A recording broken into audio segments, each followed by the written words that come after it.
Muito bem, meus irmãos. Temos feito então nesses dias, nos cultos da noite, nas últimas semanas, temos feito uma breve série de mensagens que já está se encaminhando para o final. O tema dessa breve série é a Igreja que Jesus quer. Estamos baseando a nossa série nas 7 cartas que o Senhor Jesus mandou que João, o apóstolo, escrevesse para as 7 igrejas na Ásia.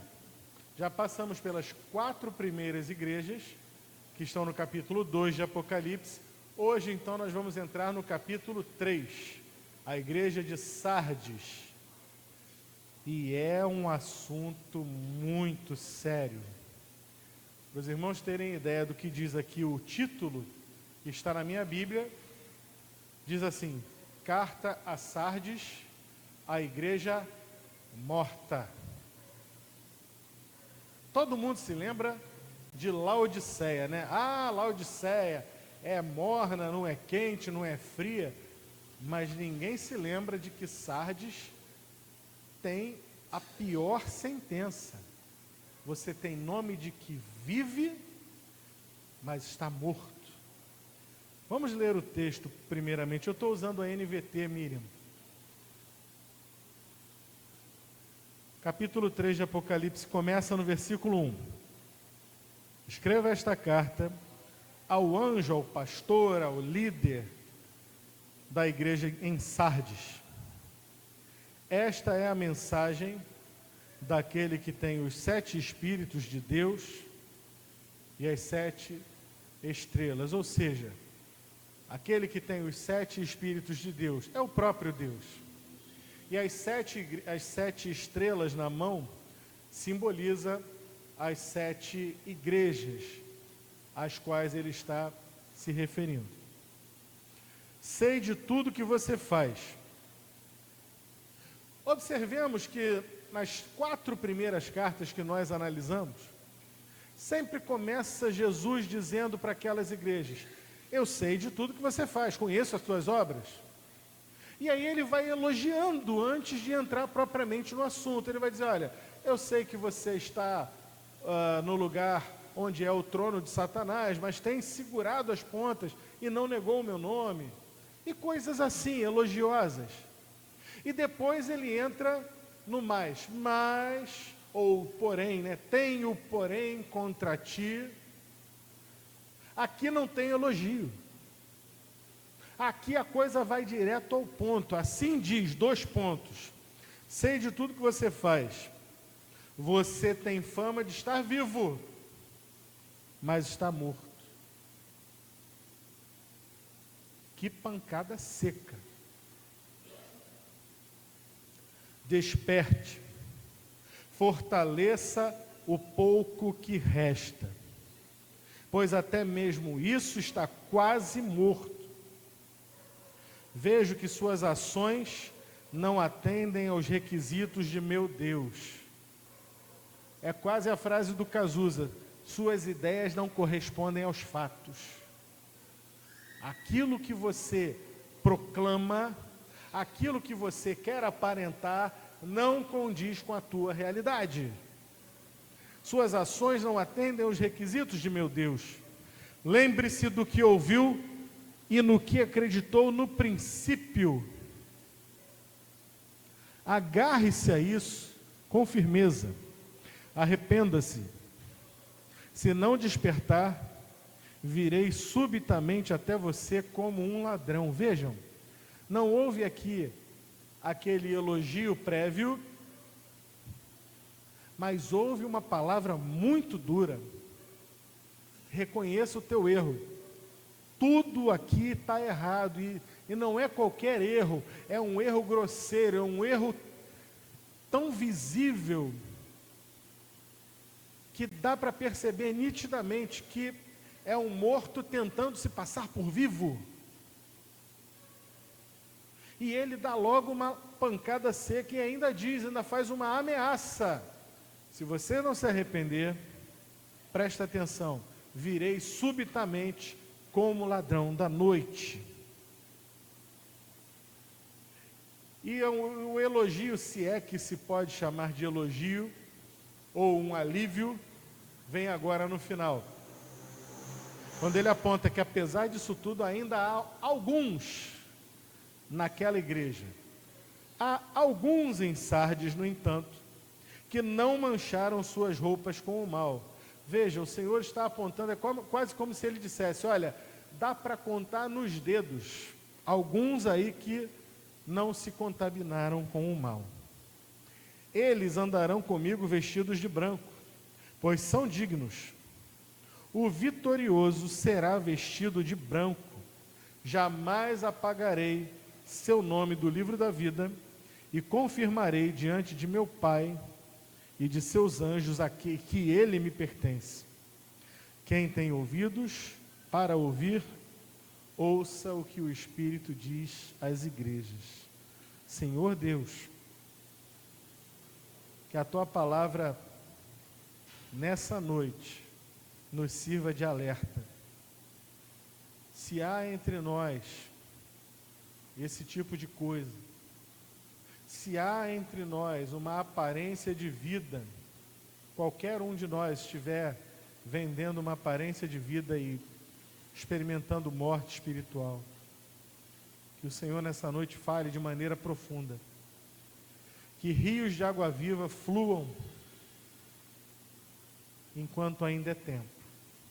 Nos abençoa, em nome do Senhor Jesus, por quem eu oro. Amém. Meus irmãos, assim como Laodiceia, aqui nessa carta, também o Senhor Jesus é incisivo.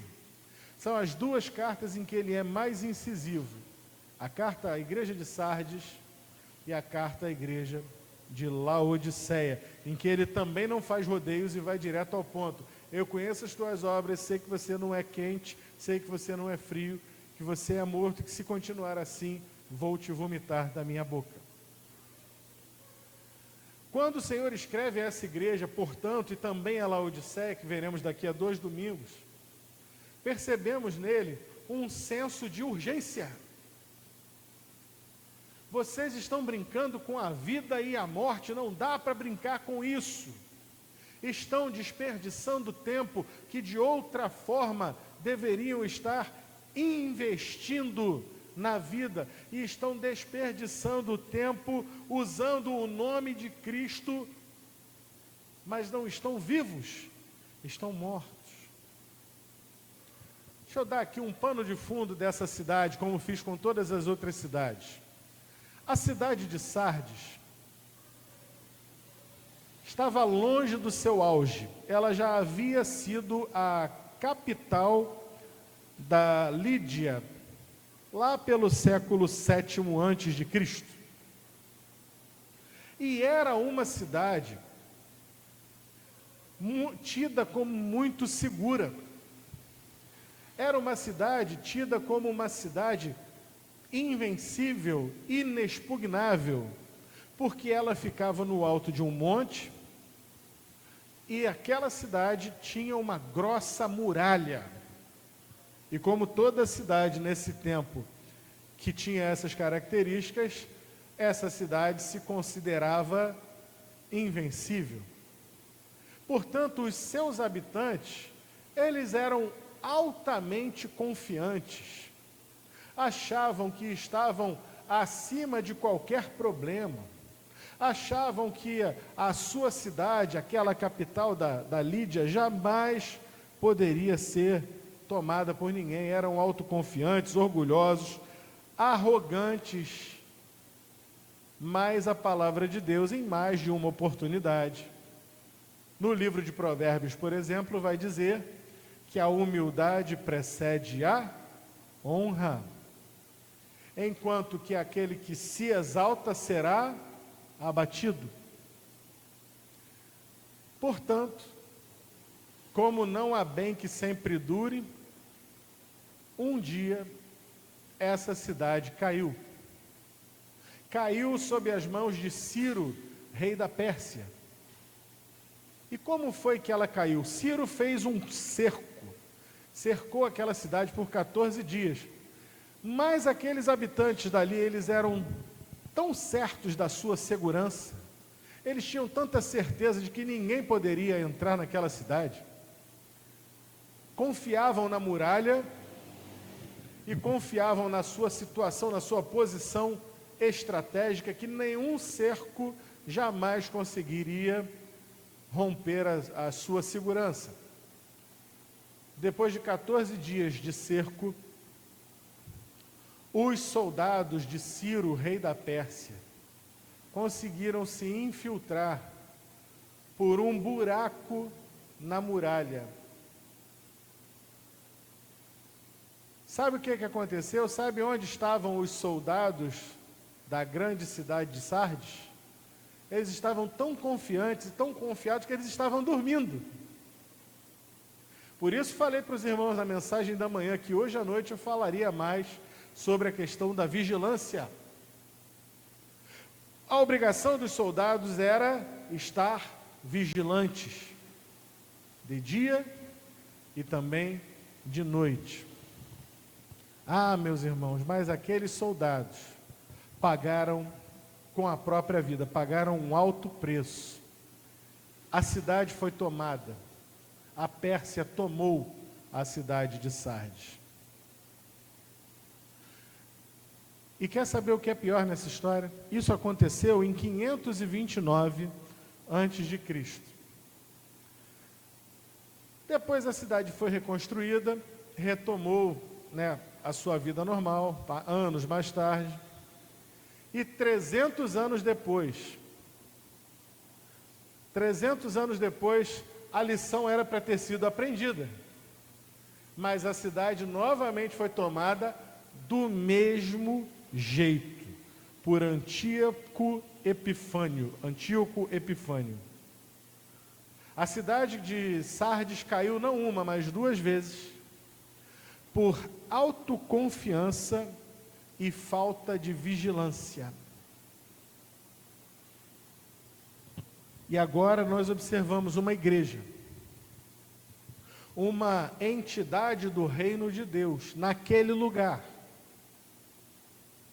em que algo de fato aconteceu. Houve conversão no começo da coisa, no começo da formação dessa igreja. A palavra chegou, entrou pelos ouvidos, desceu para o coração e houve conversão de fato. Mas na continuação, na hora da igreja replicar e passar adiante para as novas gerações, algo ficou faltando. Eles não conseguiram comunicar vida às novas gerações. E agora o que se via era uma igreja cheia de gente, uma igreja em que havia pessoas, mas ali, embora eles tivessem um bom nome, certamente construídos pelos cristãos do passado, agora o que havia ali dentro era uma gente não convertida, que só usufruía do nome que a igreja já tinha. Pastor, como é que o senhor pode dizer que era uma gente não convertida? Ué, o que o Senhor Jesus disse que essa igreja estava o quê? Morta. Está falando aqui de morte espiritual. Aquela igreja estava cheia de gente que era morta espiritualmente, que não era de Jesus, mas usava o nome de Jesus. Aquela igreja se transformou praticamente num clube. Amealhava pessoas, agregava gente, fazia lá algumas obras, mas de fato não tinha em si vida. Posso afirmar isso, primeiro porque ele diz que eles tinham o nome de vivo, mas estavam mortos. E segundo, por causa da promessa que nós lemos aqui, que ele faz um pouco mais à frente no texto, quando o Senhor Jesus vai dizer que aqueles poucos ali, que não tinham sido contaminados, jamais teriam o seu nome apagado do livro da vida. Ou seja, aqueles nomes estavam no livro da vida, outros tantos não estavam. estavam ali presentes, e eu gosto sempre de dizer, meus irmãos, é preciso ter muito cuidado quando nós estamos recebendo pessoas na nossa igreja, quando nós estamos criando nossos filhos na igreja. Como tem filho de crente aí hoje que está fora da igreja, que não quer saber de igreja. É uma gente que foi criada no palácio, mas que nunca viu de fato o rei. Valoriza o palácio, é legal, eu fui criado ali, poxa, mas está do jeito igualzinho que era quando eu fui criado aqui, quando eu fui batizado aqui, quando eu era dos embaixadores do rei. De vez em quando vem um aqui e conta essas histórias. Estou afastado e tal, mas eu fui criado aqui. Foi criado e se desviou, saiu, não se interessou, não entendeu que a igreja não são essas paredes, que a igreja não são as pessoas só que fazem coisas aqui, mas a igreja é o corpo de Cristo, e que a igreja, o negócio da igreja é ofertar salvação, é tirar alguém do caminho da morte e colocá-lo no caminho da vida, é tirar alguém que está vivendo uma vida de pecados e oferecer limpeza, salvação, purificação, vida eterna. Nós temos que estar muito atentos, meus irmãos. E isso eu falo com temor e tremor, porque eu tenho a minha ali. Hoje tem 6 anos de idade. Nós fazemos o que nós podemos. Nós ensinamos a palavra de Deus. Ela tem 3 bases para a palavra de Deus na vida dela. Ela ouve da palavra de Deus em casa todos os dias. Ela vem à igreja todos os domingos, manhã e noite. E ela estuda numa escola cristã, onde todo dia a palavra de Deus é pregada. Mas um dia ela vai ter que tomar a decisão dela. Os nossos pequenos que estão aí vão ter que tomar a decisão deles. E o que é que nós temos a ver com isso? Nós temos tudo a ver com isso. Tudo, tudo. Nós temos que ser exemplo. Nós temos que dizer a eles que nós temos fé. Nós temos que mostrar a nossa fé. O que diz Tiago? Me mostra as tuas obras sem fé. Aliás, me mostra a tua fé sem obras, que eu te mostro pelas minhas obras a minha fé. Temos exercitado a fé, temos vivido uma vida cristã de fato em casa. Seu filho, sua filha ora com você, ouve histórias bíblicas, seu filho, sua filha vê você orando, lendo a palavra de Deus. Em algum momento da vida você faz um culto doméstico. Isso eu estou falando daqui, dos que estão dentro de casa, dos nossos pequenos.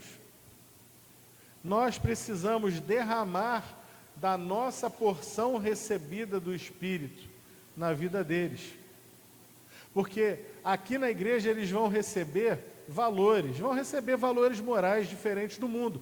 Parabéns, valores morais, ótimo, que coisa boa.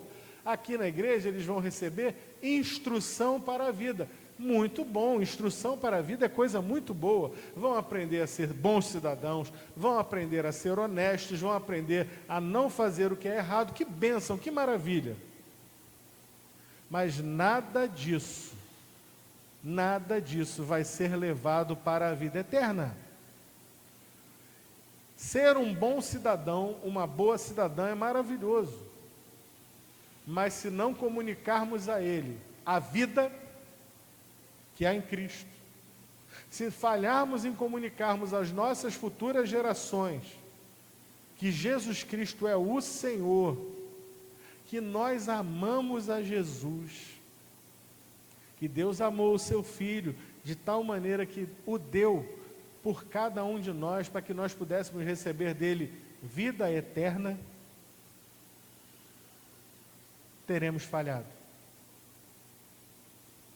Se uma pessoa chega aqui na nossa igreja hoje, senta, começa a gostar do que ouve aqui, começa a conversar com os irmãos, é convidada para reunião da MCM, vai lá, participa, toma um lanche, ouve uma palavra, mas não é confrontada com o seu pecado, não entende, você é um pecador, todos pecaram, destituídos estão da glória de Deus. O salário do pecado é a morte. Você precisa tomar uma decisão ao lado de Jesus, porque senão morto você entrou por essa porta, e morto você vai sair, e morto você vai continuar entrando, e morto você vai continuar saindo, e naquele grande dia, quando o Senhor te chamar, você vai olhar para Ele, Ele vai dizendo, te conheço, não sei quem você é.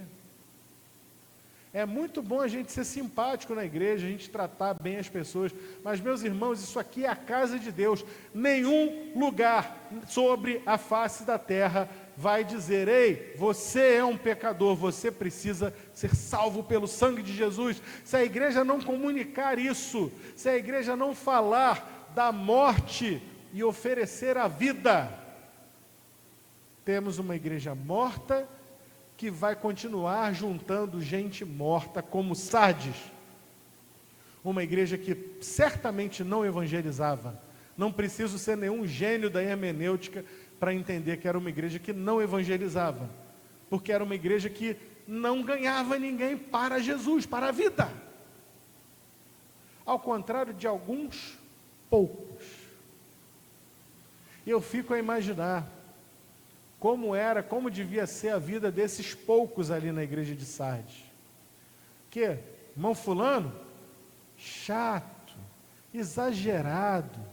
Imagina, vem reclamar comigo só porque eu participei, fui convidado, participei ali de uma festa bacanal lá, que me convidaram. O que que tem? Todo mundo faz, coisa mais normal. Mas ele é exagerado. A irmã Beltrana, poxa, eu não entendo essa gente não. Você imagina, o que que tem que eu comia carne sacrificada a ídolo lá? Me convidaram para ir no templo de Ártemis, Diana, porque essa cidade aqui, quando ela foi fundada e foi oferecida à deusa Cibele, que no sincretismo é a mesma deusa grega Ártemis ou Diana. Portanto, ali havia um templo, né, dessa deusa. E sabe qual era o suposto poder da deusa Cibele, Ártemis, Diana? Era trazer vida dos mortos, restaurar a vida aos mortos. O que que tem que eu fui lá comer carne sacrificada lá no templo da deusa Cibele? Tem nada demais, mas a irmã está me criticando. Mais amor, por favor, irmã. Qualquer semelhança com esses tempos que estamos vivendo não é mera coincidência. Tem muitas igrejas aí, muitos crentes mortos por aí, acusando. Vocês acham que só vocês que entendem a Bíblia. Eu tenho o Espírito Santo. Você não me julga não, porque só Deus pode me julgar. Aí dá vontade de perguntar, isso não te preocupa não? Sim, porque Deus vai te julgar. E vai chegar um momento que Ele vai dizer, olha, eu não te conheço, você aparta de mim, você que pratica o mal. Meus irmãos, uma igreja morta, que atraía gente morta, e misericórdia, sinceramente, o meu coração quase para de bater quando eu penso nisso. Mega igrejas lotadas de gente, que atraem as pessoas não pela palavra, não pela oferta da vida eterna, mas por uma oferta, digamos, mais, tangível. Vem para cá que aqui você vai se dar bem. Vem aqui que o dinheiro aqui rola, aqui Deus vai te abençoar. Vem aqui, que aqui é que está o poder de Deus. Aqui você dá e daqui a pouco você vai receber 7 vezes mais. Esse tipo de igreja enche. Enche ou não enche? Enche. Está comunicando vida? É uma pergunta que a gente tem que fazer. Está oferecendo vida ou está oferecendo só prosperidade? Está oferecendo só dinheiro? Está oferecendo só se dar bem na vida? O apóstolo Paulo disse que se esperamos em Cristo apenas para esta vida, somos os mais miseráveis de todos os homens. Por quê? Porque, meu amigo, a partir do momento que você fechar os olhos nessa vida, chegou do lado de lá, Jesus vai dizer: eu não te conheço. Não te conheço. Imagina, o crente de Sardes fechou os olhos, morreu, chegou do lado de lá: oi, Senhor Jesus, tudo bem? Tu era de Sardes, né? Uhum. Você sabe que aquela igreja é morta e você igualmente morto. Desculpa, não te conheço, não praticou o bem, vou te mandar para o teu lugar, que não é comigo. Duro é esse discurso. E aí a gente tem que parar para pensar, meus irmãos, temos dado evidências de vida. Temos dado evidências de vida na nossa vida privada, na nossa vida particular, na nossa vida familiar, na nossa vida lá com os nossos colegas de trabalho, com os nossos vizinhos. Porque dar evidência de vida supostamente aqui na igreja é fácil. Se a gente vem à igreja, canta o louvor, lê o texto bíblico que aparece aqui, faz a social e beleza. Agora, para e pensa, hoje, esta noite. Essa noite você chega em casa, se deita para dormir, começa a sentir aquela queimação no peito assim, aí tu já começa: Senhor, misericórdia. Senhor, Senhor, Senhor, aí tu abre o olho: Senhor? O que você vai dizer para ele? Com que cara você vai enfrentar Jesus? Você está tranquilo para falar com ele? Está em paz? Tem servido a ele aqui? Ou está vivendo uma vida de aparência? Meus irmãos, vida de aparência diante dos homens, Sardes tinha. Agora, vida interior, aquela vida que Jesus dá, e ele deixa bem claro como é que é a vida que ele dá. Ele diz: olha, aquele que ganhar a vida, que eu der a vida para ele, aquele que beber da água que eu lhe der, dele fluirão rios de água viva. A evidência é óbvia. Ele vai evidenciar que ele tem a vida nele. Ele vai dizer: a água não vai ficar represada, ela vai se espalhar. A luz que eu dou, vocês são a luz do mundo, e a luz não é para ser escondida, ela não pode ficar escondida, ela flui. O exemplo que ele dá é bem claro: uma cidade escondida sobre um monte não pode ser escondida, uma cidade, sobre um monte, não dá para esconder, é evidente que essa pessoa é minha. Entendam, meus irmãos, temos vivido usando o nome de Jesus, como Sardes, temos vivido com Jesus, ou temos vivido para Jesus? São três coisas diferentes. Uma coisa é viver como Sardes, usando o nome de Jesus. Mas na verdade, é igual o Zeca Pagodinho diz: Jesus, nunca vi nem ouvi, só ouço falar.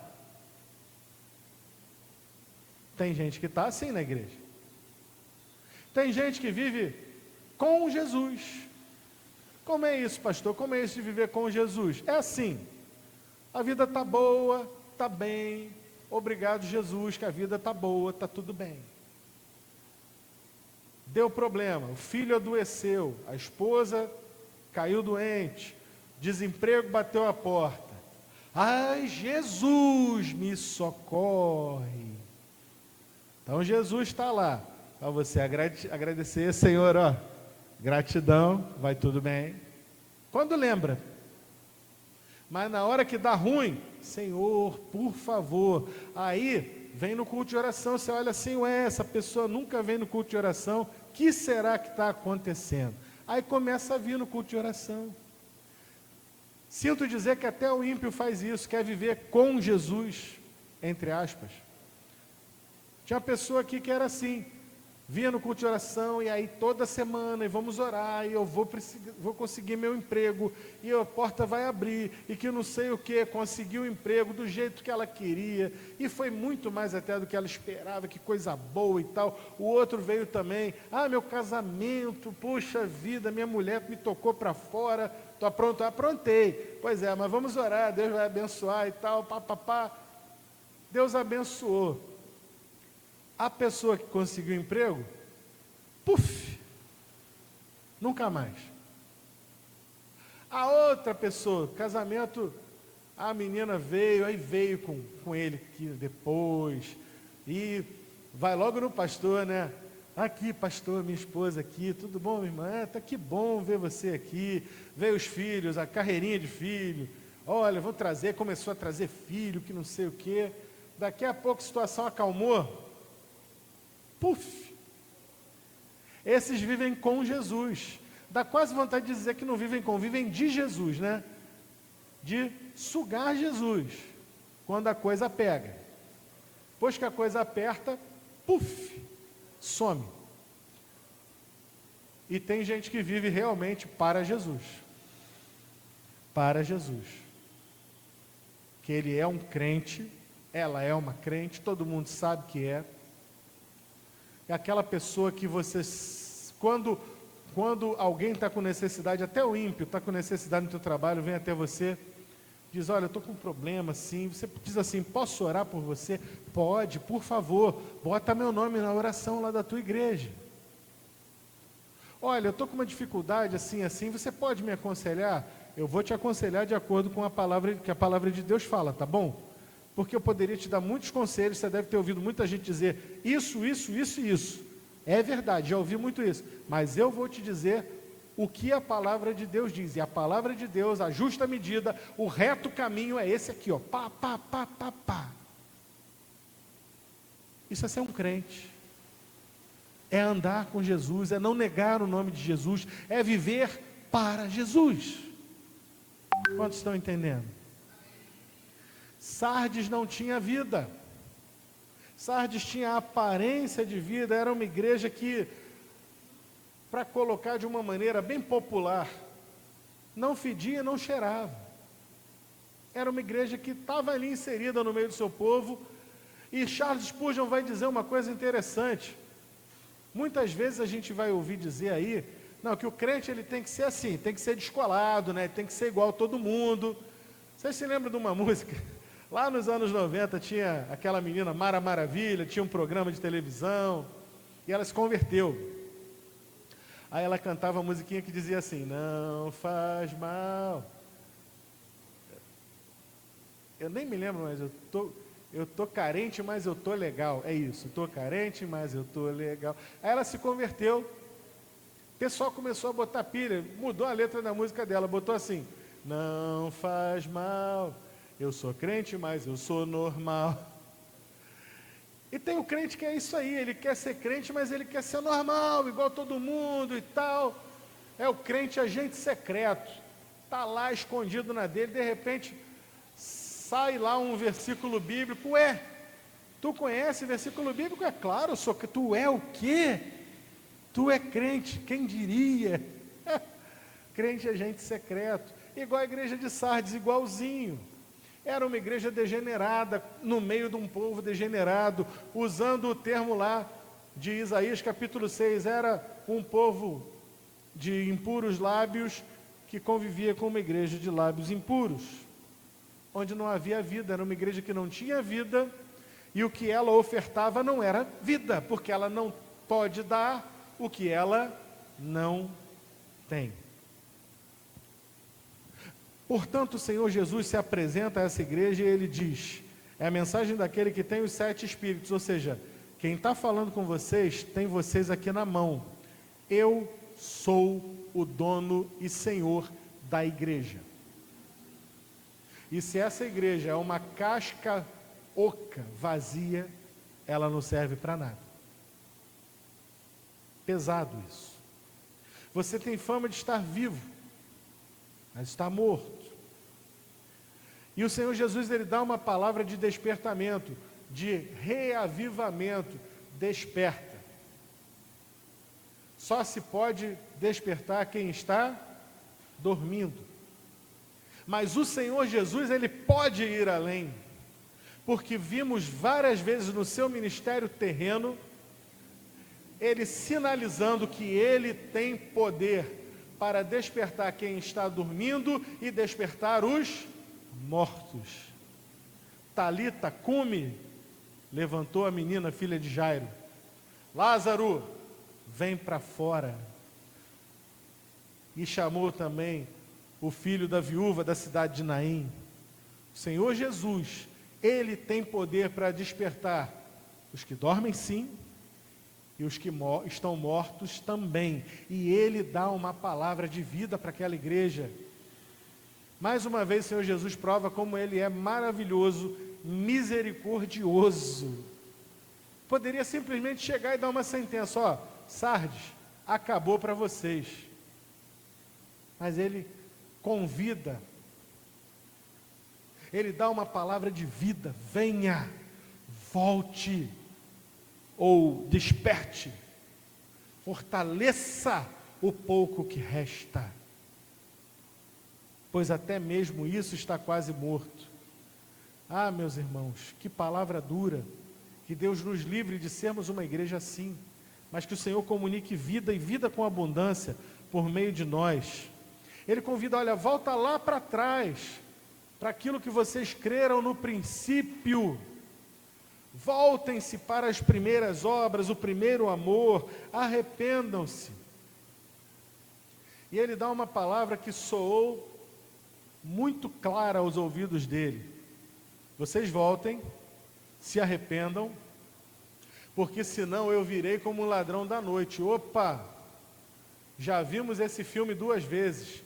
A nossa cidade era muito confiada, os nossos muros eram inexpugnáveis, mas por 2 vezes, por falta de vigilância, entraram, invadiram e tomaram a cidade. O recado é muito claro: vigiem, levantem-se deste sono, desta preguiça espiritual, de empurrar com a barriga e achar que estão verdadeiramente vivos, quando na verdade vocês estão mortos. Por fim, fica uma palavra de bênção e de promessa para aqueles em Sardes que estavam vivos praticamente sobrevivendo por aparelhos no meio daquilo tudo. Ele diz: aqueles em Sardes que não mancharam suas roupas com o mal, aí no meio de toda essa podridão, a promessa que eu dou é: eles continuarão de branco, andarão de branco comigo. Ou seja, essa pureza pela qual eles estão primando na sua vida, ela vai ser mantida, ela está sendo valorizada por mim, e eles continuarão, eles andarão de branco comigo, pois são dignos. A pergunta que eu nos faço: somos dignos? Temos andado no caminho do Senhor, buscado a face do Senhor? O vitorioso será vestido de branco, e seu nome jamais será apagado do livro da vida. Quem tem ouvidos, ouça o que o Espírito diz às igrejas. Vamos baixar nossas cabeças. Agora, entre você e Deus, e eu também, vamos pensar no seguinte, meus irmãos. Eu sei que há pontos na nossa vida que precisam ser trabalhados. Há aqui entre nós pessoas como eu, que usam o nome do Senhor.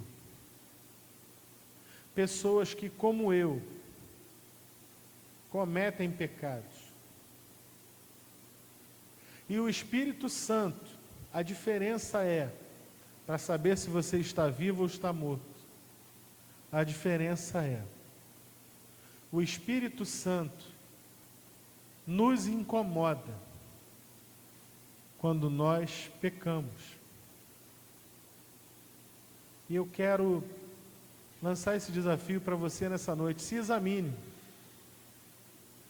Observe. Se você, ao cometer um pecado, seja um pecado em pensamento, seja um pecado por comissão, por cometer efetivamente, você tem sentido o Espírito Santo tocar o teu coração?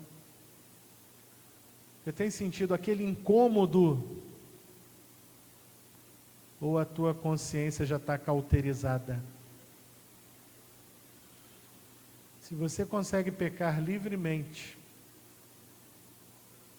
sem sentir nenhum desconforto, se o Espírito não está falando e apontando o erro, atente para o fato de que você pode estar morto, sem ter a noção disso. Se esse é o seu caso, ore e peça a Deus um renovo na tua vida, ou entrega a tua vida ao Senhor, hoje. E se você, como eu, sente que o Espírito Santo se entristece, te aponta o erro, renda-se ao Espírito, renda-se à palavra, entrega o teu caminho ao Senhor, confia nele, e ele tudo fará. Veste o teu corpo, a tua alma de branco, meu irmão, minha irmã. Não permita que as tuas vestes andem manchadas, porque o Senhor pode vir hoje. Que haja vida em nós, que o Espírito nos purifique. Hoje é o dia de purificar as tuas vestes. Hoje é o dia de deixar o pecado.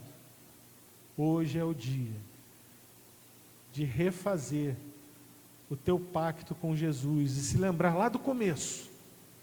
Senhor, eu quero voltar exatamente a praticar as primeiras obras. Ore comigo, Senhor, agora. Senhor nosso Deus, a começar por mim, eu quero que o Senhor ouça os nossos clamores nessa noite. Que o Senhor, meu Pai, encontre em nós corações verdadeiramente abertos para pedir perdão. Queremos pedir perdão, Senhor, por aquilo que fazemos que te desagrada. Queremos pedir que o Teu Espírito Santo venha e nos renove. O Senhor prometeu, e o Senhor é aquele que não apaga o morrão que fumega. Reaviva em nós a chama. Reaviva em cada crente dessa igreja a chama do amor. Nós sejamos encontrados vivos diante do Senhor, com as vestes purificadas, lavadas pelo sangue do Cordeiro. Que os joelhos trôpegos voltem a se firmar, que os pés cansados voltem a caminhar, que as mãos sujas pelo pecado sejam limpas, que os corações comecem a bater, que a mente, a alma, o coração sejam tomados e irradiados pela luz do Senhor na vida de cada um de nós hoje, Senhor, e a partir de hoje, Senhor, para renovar os nossos votos. Se há alguém entre nós morto em delitos e pecados, apesar de frequentar a igreja, eu clamo o teu poder, o teu perdão, e que seja um dia de decisão e de entrega, porque o Senhor é bom, porque o Senhor dá oportunidade, e o Senhor está de braços abertos. Sê conosco, Senhor, em nome do teu Filho amado Jesus, por quem nós oramos. Amém.